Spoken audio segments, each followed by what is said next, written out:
Jakarta termasuk 3 besar kota terpolusi di dunia. Baru-baru ini Kementerian Lingkungan Hidup menindak dan sudah menetapkan para tersangka yakni pengelola ilegal pembakaran limbah bahan berbahaya dan beracun atau limbah B3.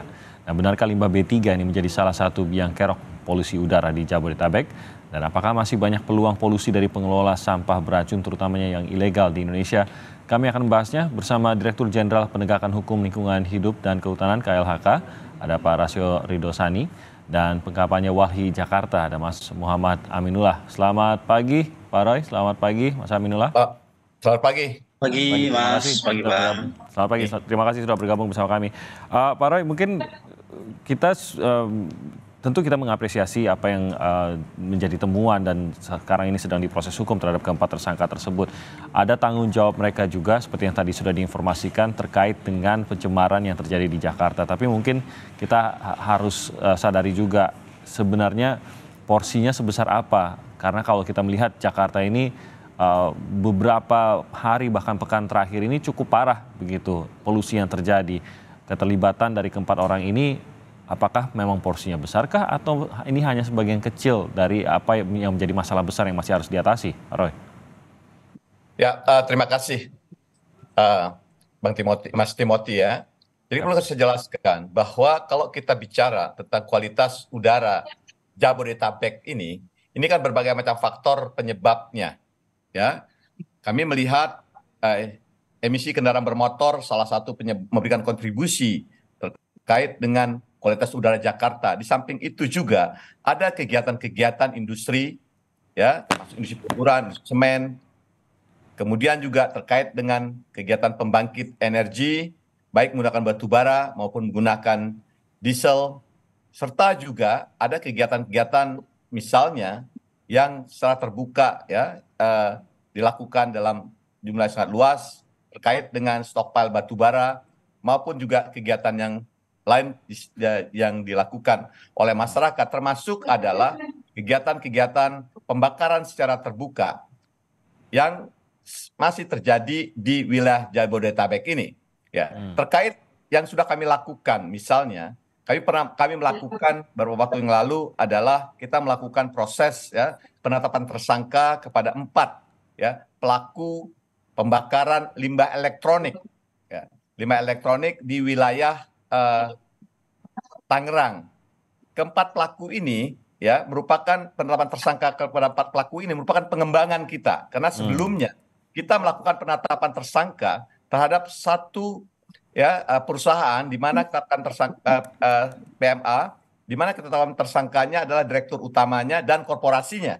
Dari pengembangan itu kami melihat perusahaan ini menerima ya hasil pengolahan ataupun pembakaran ilegal yang dilakukan oleh masyarakat terhadap limbah elektronik, ya, pembakaran ilegal limbah elektronik dilakukan oleh masyarakat tersebut. Sebelumnya kami sudah memberikan peringatan pada masyarakat ini untuk tidak membakar ataupun mengolah limbah B3 secara ilegal karena menyebabkan pencemaran udara, tidak hanya berkaitan dengan adanya peningkatan ISPU yang sekarang ini menjadi perbincangan, tapi juga pembakaran ini menyebabkan terjadinya pelepasan ya senyawa-senyawa ya yang berbahaya, yang bersifat karsinogenik, karena ini adalah limbah elektronik. Jadi ini yang perlu kami sampaikan ya, bahwa di samping itu juga kami saat ini sedang melakukan upaya-upaya bagaimana kita bisa menekan ya emisi dari berbagai macam sumber yang ada di Jakarta ini. Ya, Ibu Menteri menugaskan satuan tugas khusus Satgas Pengendalian Pencemaran Udara di Jabodetabek. Langkah-langkah kami lakukan untuk menekan ini ya, mengatasi persoalan ini, di samping ya kami terus-menerus melakukan identifikasi sumber-sumber pencemar apa saja yang ada di wilayah Jabodetabek ini. Kalau melihat pencemaran Jakarta ini kan kita mesti melihat pada wilayah yang lebih luas, karena kan pencemaran udara itu adalah sangat dinamik ya, sehingga kita harus lihat satu persatu. Ini sedang kami lakukan identifikasi sumber-sumbernya apa saja, sehingga kami bisa mengambil langkah-langkah yang lebih tepat. Kami juga mendorong dilakukannya uji emisi pada kendaraan-kendaraan bermotor, karena ini merupakan salah satu penyebab ataupun kontribusi. Kami saat ini juga melakukan upaya-upaya ya pengawasan ya terhadap kegiatan-kegiatan industri pembangkit, termasuk juga pembakaran secara terbuka Dan kami akan lakukan tindakan-tindakan hukum Baik, apabila kami temukan pelanggaran-pelanggaran tersebut. baik. Ini Timothy yang langkah-langkah kami lakukan. Baik, Pak Roy, untuk pendidikan masyarakat juga mengenai limbah B3 ini sebenarnya berarti kalau dari yang tadi Pak Roy jelaskan sebenarnya memang lebih ke tingkat berbahayanya yang mungkin lebih tinggi juga dibandingkan dengan beberapa yang tadi sudah disebutkan menjadi polutan di Jakarta ini sehingga ini secara langsung membahayakan masyarakat. Nah, sebenarnya apakah memang perusahaan tersebut bergerak dalam bidang pengatasan atas limbah B3 atau penanganan limbah B3 tadi dan seberapa banyak sebenarnya Pak yang diketahui ada di sekitar Jakarta pihak-pihak yang melakukan hal yang sama, apakah sudah terdeteksi juga dan apakah akan segera ada penindakan juga atas mereka? Ya, perusahaan ini ya tadi saya jelaskan perusahaan yang melakukan kegiatan peleburan logam, ya mereka menampung ya bahan baku dari proses-proses pengolahan limbah B3 ilegal. Ini yang kami lakukan penindakan yang sudah ditetapkan tersangka ya. Jadi 1 direktur utama, 1 korporasi dan 3 pemodal ya yang untuk kegiatan pembakaran yang dilakukan oleh masyarakat dan 1 pelaku di lapangan. Ya, kami melihat bahwa ada beberapa kegiatan-kegiatan lain menjadi perhatian kami yang akan juga kami segera tindak. Terkait dengan kegiatan-kegiatan pengolahan ya termasuk di dalamnya peleburan logam yang dapat menimbulkan pencemaran udara sehingga mengganggu kehidupan masyarakat. Ya, kita harus melindungi masyarakat kita karena ini amanat konstitusi. Setiap orang berhak mendapatkan lingkungan hidup yang baik dan sehat. Ya, tugas kita semualah, tidak hanya tugas pemerintah, tapi kami harapkan semua pihak harus terlibat bersama-sama memastikan bahwa kegiatan-kegiatan ataupun industri-industri seperti ini harus dapat kita hentikan apabila terjadi menyebabkan pencemaran sehingga mengganggu kesehatan masyarakat dan juga terjadi pelanggaran-pelanggaran mereka lakukan. Ya, baik. Makasih Pak Roy. Saya ke Mas Aminullah. Seperti saya sebutkan tadi, Mas Amin, sebenarnya kita tentu saja kita mengapresiasi apa yang dilakukan, penegakan hukum yang dilakukan, dan kita membutuhkan ini juga ke depannya semakin bisa meluas juga kalau memang ada pelanggaran-pelanggaran yang terjadi. Tapi kita melihat juga masalah besarnya kan yang menjadi masalah utama di sini adalah pencemaran udara di wilayah Jakarta. Nah, dari Wahli sendiri melihat tentu sekali lagi kita mengapresiasi penegakan terhadap penanganan limbah B3 secara ilegal. Tapi apakah ini bisa menjadi solusi atas kondisi udara di Jakarta atau paling tidak berkontribusi besar lah pada hal tersebut, Mas Amin?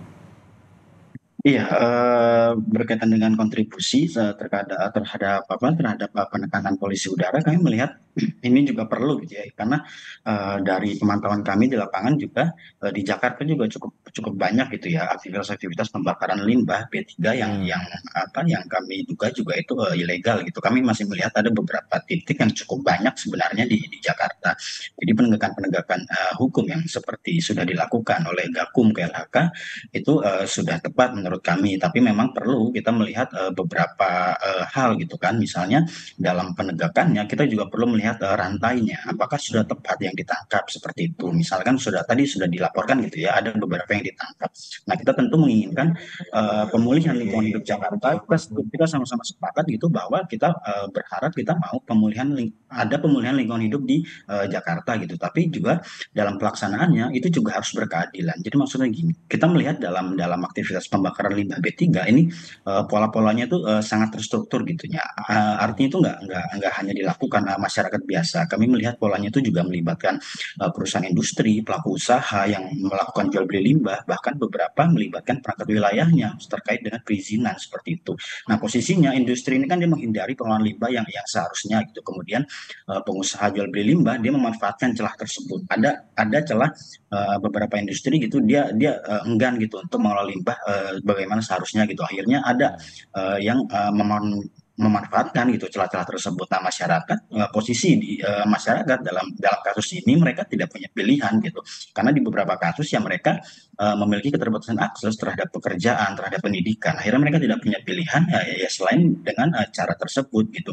Nah, penegakan hukum ini juga perlu diimbangi dengan alternatif ekonomi untuk masyarakat, karena di beberapa Tangerang gitu ada laporan gitu masuk ke kami gitu, itu bahkan ada satu kampung gitu, mereka satu kampung itu menjadi menjadi pihak yang membakar dibakar gitu. Tapi ya balik lagi ke tadi gitu, setelah kita dalami mereka tidak punya pilihan gitu. Mereka jauh gitu akses mereka terhadap pendidikan, terhadap pekerjaan, dan belum ada gitu kemudian akses yang diberikan oleh pemerintah, sehingga mereka tidak mendapat apa namanya, tidak mendapat pilihan gitu. Mereka tidak punya Mm-mm. pilihan. Akhirnya ya pilihan yang tersedia di lapangan untuk mereka tetap bisa hidup, tetap bisa makan, ya seperti itu. Nah, ini yang menurut kami perlu menjadi perhatian. Jangan Ya. sampai yang ditangkap sebenarnya ya hanya korupsi-korupsinya saja gitu. Apalagi mereka melakukan hal tersebut karena minimnya akses yang diberikan oleh Ya. pemerintah Dan tidak terhadap diberikan pendidikan pemahaman maupun mengenai lapangan pekerjaan. Gitu. mengenai dampak dari apa yang mereka lakukan itu, gitu Mas. Iya, betul. Jadi kayak gitu. Jadi kita perlu penegakan hukum, tapi memang dalam dalam mengatasi permasalahan lingkungan hidup kita juga perlu gitu melihat apakah orang-orang yang bersinggungan langsung gitu ya di lapangan, masyarakat masyarakat akar rumput kita itu mereka sudah terpenuhi aksesnya. Jangan-jangan ya tadi gitu mereka tidak punya pilihan untuk bertahan hidup kecuali dengan membakar sampah seperti itu. Jadi Hmm. memang perlu di samping kita mengapresiasi apa yang sudah dilakukan Gakum, KHK gitu, kita juga merasa perlu gitu ke apa ke pejabat-pejabat yang lain gitu, lembaga-lembaga lain yang mereka punya wewenang gitu untuk tadi melakukan beberapa upaya untuk mendekatkan akses masyarakat terhadap pekerjaan-pekerjaan yang layak Ya. seperti itu. Kecuali kalau misal industri gitu ya, industri terus kemudian kemudian usaha-usaha yang melakukan jual beli limbah secara ilegal, terus juga beberapa perangkat wilayah gitu kan, karena kita laporan beberapa laporan dari masyarakat juga mereka sudah melaporkan, bahkan sudah turun gitu tim-tim dari dinas-dinas terkait. Tapi karena Oke. tadi ya, karena ada permainan di situ, beberapa perangkat wilayah juga ikut bermain, akhirnya ya terjadi pembakaran seperti itu. Nah, kalau yang tiga tadi ya sudah jelas gitu ya, harus dihukum seberat-beratnya. Ya. Cuman untuk masyarakat akar rumput, masyarakat yang betul-betul tidak punya pilihan, ya kami harap mereka juga dikasih celah gitu ya, meskipun mereka melakukan gitu ya, jangan sampai karena mereka tidak punya pilihan terus kemudian membakar sampah dan dipenjara kayak gitu kan, kasihan juga gitu. Jadi Oke. kalau misalnya apa ya tadi ya rantainya itu seperti apa, kalau misalnya dia betul-betul dalam kondisi yang terpaksa gitu, mereka tidak punya pilihan selain seperti itu, ya apa ya dia bisa gitu Baik. untuk diringankan, atau misalnya dia diberi keringanan dalam bentuk Ya, ya. wajib lapor, atau kemudian justru bahkan harus ada pendampingan juga gitu ke orang-orang tersebut gitu, supaya mereka tidak melakukan kembali Oke. aktivitas-aktivitas kayak yang mereka lakukan sebelumnya. Oke, Seperti itu, Mas. baik. Terima kasih Pak Mas Aminullah. Nanti mungkin Pak Roy mau menanggapi, tapi kita akan jeda sebentar. Kita akan jeda dan nanti akan kembali dengan pembahasan juga terkait dengan beberapa solusi jangka pendek yang saat ini sepertinya sudah masuk perencanaan, termasuk juga diantaranya hujan buatan. Nanti kita akan elaborasi lebih jauh usai jeda. Tetap bersama kami di Sapa Indonesia Pagi. Nah, masih di Sapa Indonesia Pagi, saya mungkin memberikan waktu pada Pak Roy untuk menanggapi apa yang tadi sudah disampaikan oleh Mas Aminullah terkait dengan ada juga kondisi masyarakat yang tidak paham, tidak diberi juga pemahaman, akhirnya mengerjakan atau mengatasi limbah dengan cara yang tidak tepat dan bahkan menyebabkan polusi. Harus ada komunikasi kepada mereka juga, selain juga penindakan yang tentu saja kita apresiasi, Pak Roy. Ya, berkaitan dengan kasus yang kami sedang tanganin yang berada di Tangerang, ya, di Tegal Angus, Kecamatan Teluk Naga, Tangerang, dan juga ada perusahaan yang di Serang. Ini sebenarnya satu proses panjang sudah kami lakukan. Kami sudah melakukan edukasi ke masyarakat di Tegal Angus, dan hanya kami, pemerintah daerah juga sudah melakukan itu, ya. Kami meminta kepada mereka untuk menghentikan kegiatan-kegiatan pembakaran limbah elektronik yang tadi saya jelaskan sangat berbahaya Ya. kepada kesehatan masyarakat. Di langkah-langkah ini sudah dilakukan, ya kan?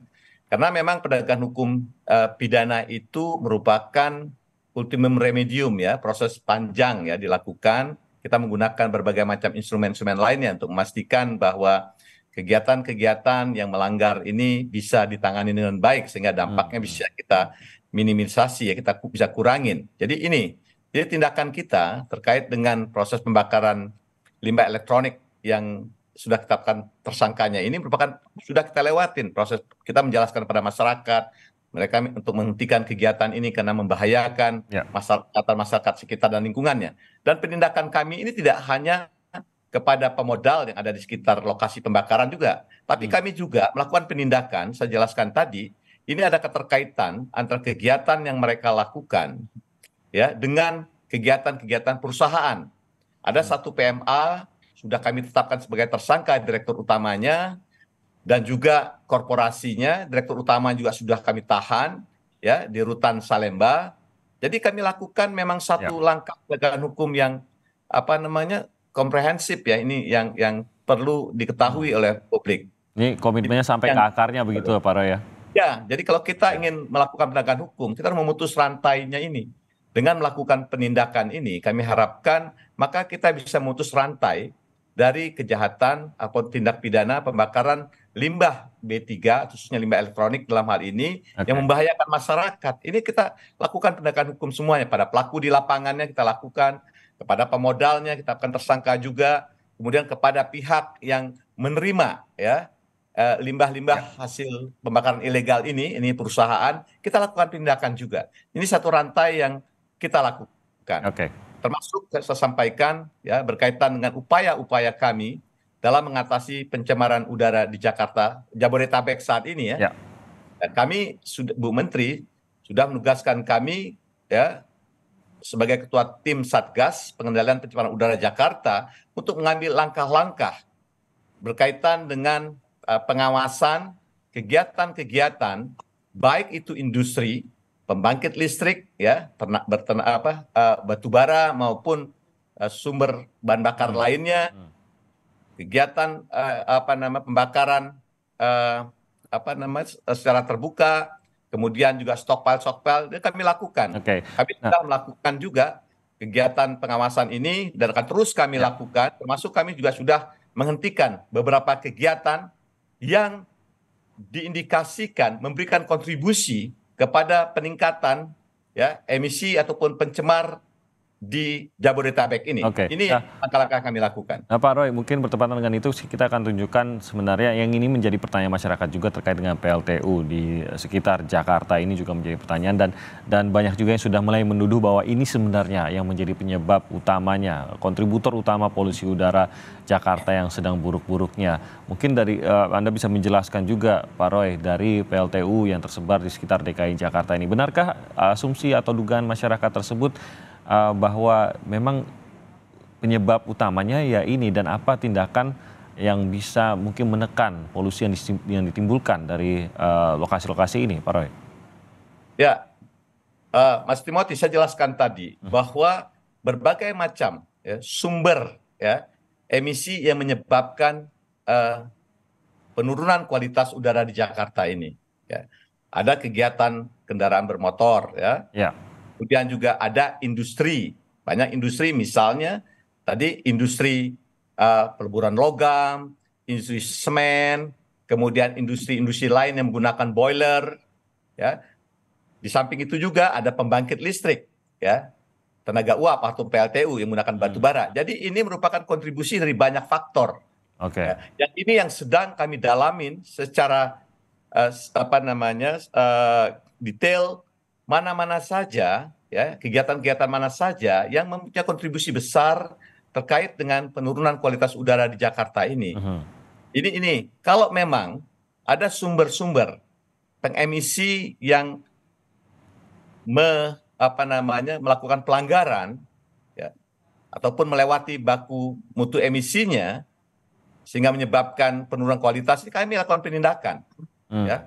Ini yang perlu diketahui oleh masyarakat. Jadi sumbernya tidak hanya satu, sumbernya banyak dan harus kita lihat satu persatu.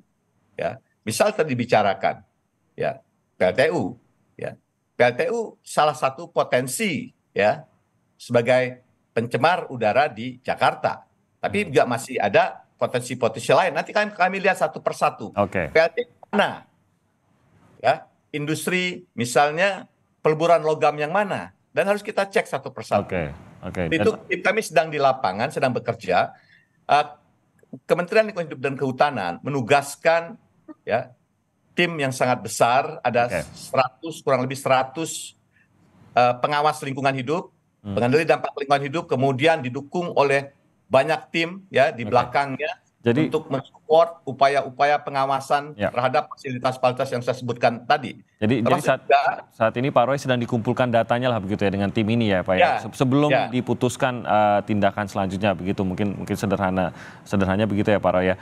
Nah, ini ngumpul data terus berlangsung, Ya. Pak.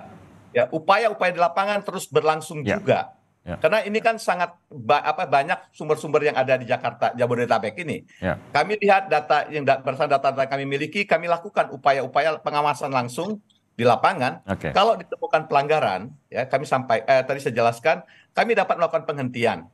Baik. Kami sudah melakukan penghentian beberapa kegiatan. Baik. Dan Khususnya juga untuk kami pelanggaran dapat ya. Oke. menerapkan sanksi administratif di dalamnya, termasuk ya melalui penegakan hukum second line law enforcement, Ya. penegakan hukum lapis kedua, karena penegakan hukum itu administratif itu yang utamanya adalah pemberi izin. Dalam hal ini pemerintah daerah banyak memberikan izin itu. Baik. Kami dapat menerapkan sanksi administratif termasuk ya untuk penghentian maupun pembekuan maupun pencabutan izin. Baik. Dan kami juga sudah menyiapkan kuasa-kuasa hukum kami untuk melakukan gugatan perdata. Ya, Baik. karena apa? Pencemaran udara ini kan merupakan berdampak sangat serius. Ya. Ya, banyak kasus yang sudah kami tanganin berkaitan pencemaran udara, khususnya Karhutla, ya, yang gugatan kami sebagian besar dikabulkan oleh pengadilan, ya. Dan kami juga menyiapkan juga langkah-langkah penegakan hukum pidana. Jadi langkah hukum secara komprehensif kami lakukan untuk memastikan ya kualitas udara di Jakarta membaik. Karena Baik, ini Pak Roy. tugas kita semua melindungi kesehatan masyarakat kita. Setiap orang berhak mendapatkan lingkungan hidup yang baik Ya. dan sehat. Ya. Ini langkah-langkah harus kita lakukan. Baik Pak Roy, memang harus ada ketegasan tersebut dan ini harus ditangkap juga oleh semua pihak yang sampai saat ini mungkin entah itu melakukan pelanggaran ataupun belum menempati standar yang sudah diatur. Mas Aminullah, sebenarnya kalau untuk memberikan pemahaman bagi masyarakat, apa yang salah sih dalam beberapa pekan terakhir? Kita tahu bahwa sumber polutannya sebenarnya adalah apa yang tadi sudah disebutkan Pak Roy, faktor-faktornya sudah kita pahami, sumber-sumbernya dari mana, PLTU bukan dibangun minggu lalu, bukan 2 minggu lalu juga begitu. Jadi apakah memang dari Walhi sendiri mendeteksi adanya peningkatan aktivitaskah yang akhirnya membuat standar-standar yang tadinya sudah diatur ini tidak terpenuhi atau dilanggarkah? Ataukah memang aktivitas ilegal yang meningkat yang akhirnya menyebabkan polusi udara di Jakarta? Fokusnya harus kemana ini, Mas Aminullah? Ya, pertama saya mau bilang bahwa polusi udara ini bukan seminggu, 2 minggu, atau setahun 2 tahun ini terjadi gitu ya. Kalau kita lihat di Kompas pun pernah gitu tahun 70-an dia sudah menerbitkan bahwa ada polusi di Jakarta. Terus kemudian di tahun 90-an juga polusi Jakarta itu dinobatkan sebagai kota nomor 3 paling berpolusi di dunia. Jadi udah sudah lama gitu. Polusi udara ini sudah lama. Bahkan jangan-jangan gitu ya. Saat ini kita tuh sudah imun terhadap polusi udara. Maksudnya kita sudah beradaptasi gitu dengan polusi udara sehingga kita tidak merasakan betul gitu perubahan-perubahan yang terjadi di tubuh kita gitu. Karena tadi kita sudah kalau misalnya Kompas pernah memberitakan di tahun 70-an berarti kan sudah 50 tahun ada polusi udara di Jakarta. Itu seperti itu. Terus kemudian yang kedua terkait apa itu yang terjadi di kebelakangan ya jelas itu ya, yang terjadi ya tetap itu karena kan polusi udara ini sudah berpuluh-puluh tahun gitu ya. Yang terjadi ya tetap justru menambah justru semakin meningkat gitu ya aktivitasnya seperti itu. Nah yang kami lihat di sini pertama yang perlu menjadi fokus gitu ya ini transisinya misalnya di sektor energi di sektor transportasi seperti itu. Di sektor transportasi, nah di sini ada gitu wacana misalnya pindah gitu dari transisi gitu ya dari mobil fosil terus kemudian ke kendaraan listrik. Nah seperti ini. Nah ini kan perlu diluruskan gitu ya, transisi energi, transisi transportasi itu tidak sesempit kita membahas bahan bakar apa yang digunakan gitu. Bahan bakar BBM itu dia lebih berbahaya daripada listrik gitu, kemudian diganti ke listrik. Nah tidak seperti itu. Maksudnya dia bisa diperluas gitu loh, transisi itu bisa diperluas. Misalnya daripada kita memikirkan bahan bakar gitu kan, transisi bahan bakar sekalian aja kita rubah sistemnya gitu. Jakarta sampai sekarang orientasinya masih ke kendaraan pribadi. Itu bisa dilihat gitu dari misalnya tol sampai sekarang masih dibangun, terus kemudian jalan-jalan besar itu masih dibangun, padahal jumlah kendaraan bermotornya itu sudah tidak muat di Jakarta gitu. Bahkan saking berorientasinya pada kendaraan pribadi, itu juga beberapa fasilitas transportasi publik, terus fasilitas transportasi alternatif itu seperti jalan sepeda, terus kemudian jalan kaki itu juga terkena imbas gitu. Kita beberapa waktu lalu Jalan Santa trotoar Jalan Santo itu Ya, digusur menjadi ya. jalan raya gitu kan. Terus kemudian Transjakarta beberapa waktu lalu juga sempat disenggol gitu kan, subsidinya mau Hmm, ditarik, mau dialihkan ke militer. hmm, Terus kemudian apa namanya KRL juga beberapa waktu lalu sempat digoyang juga, mereka mau penyesuaian tarif. Jalur sepeda juga anggarannya mau hmm. dihapus. Nah kayak gitu kan, Malah tidak itu berpihak ke yang sana gitu ya maksudnya ya. nah, tidak berpihak gitu. Hmm, Itu yang kemudian Oke. kami menilai juga itu tidak konsistensi pemerintah gitu. Pemerintah sampai sekarang mengklaim bahwa masalah utama polusi udara Jakarta adalah transportasi, tapi di bidang transportasi sendiri mereka justru bertolak belakang gitu yang mereka lakukan gitu. Hmm, Bahkan beberapa pejabatnya juga secara terbuka menyerang gitu ya, menyerang orang-orang yang memperjuangkan jalur sepeda gitu. Mereka bilang itu tidak efektif, mereka bilang itu bisa bikin hmm. macet ya.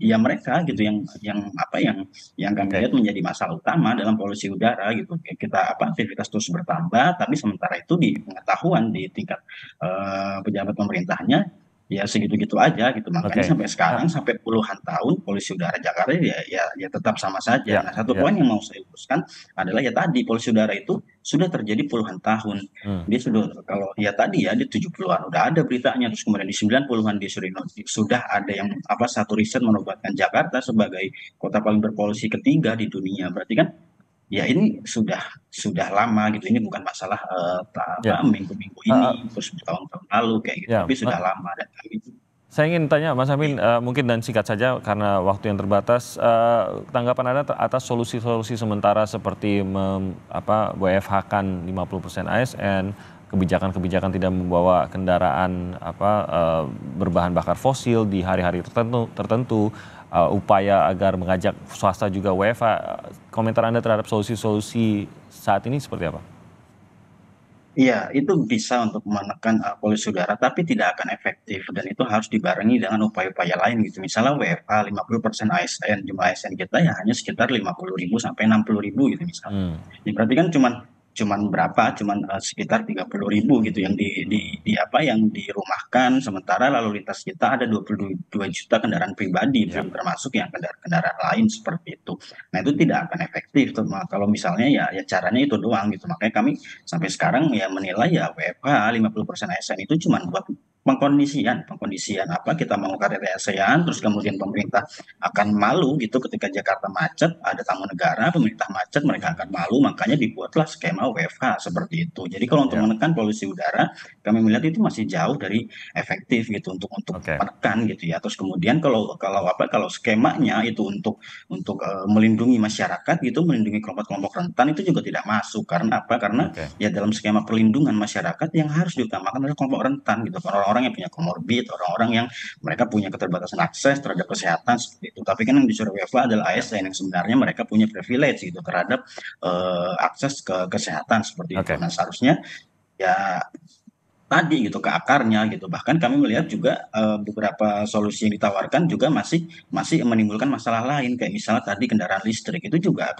akan berdampak gitu ya kita kita akan sangat hmm, egois bahkan kalau kita menggunakan kendaraan listrik itu maksudnya gini kita kita mau transisi energi yang berkeadilan kita mau pemulihan lingkungan hidup yang berkeadilan maksudnya gini kita punya urusan di Jakarta punya urusan polusi udara Jakarta buruk udara Jakarta beracun itu karena oke. kita juga gitu tapi untuk menjernihkannya lagi, kita menggunakan kendaraan listrik yang kemudian dia merampas hak-hak hidup masyarakat di luar Jakarta, kayak misalnya di Sulawesi, di Maluku itu kan Hmm, tambang-tambang nikel yang legal, yang ilegal itu kan ya, sudah ya, menimbulkan konflik masyarakat, sudah merampas ruang ya. hidup masyarakat. Jadi akan sangat egois gitu demi Oke, kita membersihkan udara Jakarta yang sebetulnya tidak ada sangkut pautnya sama orang-orang di Sulawesi, sama orang oke. di Maluku, tapi Itu lingkungan mereka untuk solusi di Jakarta oke. dan beberapa solusi lain juga kami masih melihat itu masih masih apa menjadi akan menimbulkan masalah lain gitu Ya, misalnya hujan buatan gitu ya hujan buatan juga tidak menyelesaikan masalah juga karena polusinya akan turun ke tanah gitu polusi yang tadinya dari langit itu akan turun ke tanah yang tercemar yang hmm, tadinya udara akan berganti ke air oke. permukaan Jakarta sudah tidak punya sumber air Ya, permukaan kita punya 13 sungai tapi semua sungai itu tidak bisa digunakan untuk sumber air baik. Mas sumber Amin, sumber air ya, ya. Mas Amin mungkin di situ saya mungkin memberi waktu singkat kepada Pak Roy singkat saja terkait dengan hujan buatan tersebut rencananya kapan dan tentu saja mungkin mau menjawab apa yang tadi dinyatakan oleh Mas Amin. Pak Roy singkat saja. Ya, saya akan menjawab bahwa kami saat ini terus bekerja untuk memastikan ya terjadinya penurunan ya pencemaran yang ada di wilayah Jabodetabek. Kami akan menggunakan semua langkah-langkah seperti saya jelaskan tadi, termasuk kita mendorong dilakukan pengujian emisi, mendorong perawatan kendaraan sehingga bisa menekan emisi dari kendaraan. Kami melakukan pengawasan, termasuk penegakan hukum terkait dengan kegiatan-kegiatan yang melanggar dan berpotensi mencemarin udara. Sudah kami lakukan penindakan di beberapa lokasi, dan kami juga akan melakukan supervisi kepada pemerintah daerah agar kami bersama-sama bisa terlibat dalam menanggulangi ya permasalahan kualitas udara yang ada di Jakarta. Ingin sampaikan sekali lagi, kami akan lakukan tindakan tegas ya, kepada para pihak yang melanggar ya, terkait dengan upaya-upaya pengendalian pencemaran. Baik itu kami akan hentikan kegiatannya, kami akan berikan sanksi administratif, kami gugat ya terkait dengan ganti rugi maupun pemulihan lingkungan, termasuk juga akan kami lakukan tindakan hukum pidana. Tadi kan sudah jelaskan ada beberapa kasus sudah kami tanganin dan juga ada tersangka-tersangka yang sudah kami tetapkan, baik itu perorangan maupun juga korporasi. Ini langkah-langkah tegas dilakukan oleh pemerintah, Mas Timothy. Oke, baik. Baik, terima kasih Pak Roy sudah bergabung bersama kami, dan juga Mas Aminullah, terima kasih atas waktunya. Semoga kita bisa melihat ada perbaikan-perbaikan atas polusi udara, tidak hanya dalam jangka pendek tapi juga dalam jangka panjang melalui perencanaan dan regulasi juga ke depannya di Jakarta dan juga di seluruh Indonesia. Sekali lagi terima kasih kepada Mas Aminullah dari Walhi dan juga Pak Rasio Ridho Sani atau Pak Roy dari KLHK. Selamat pagi, salam sehat.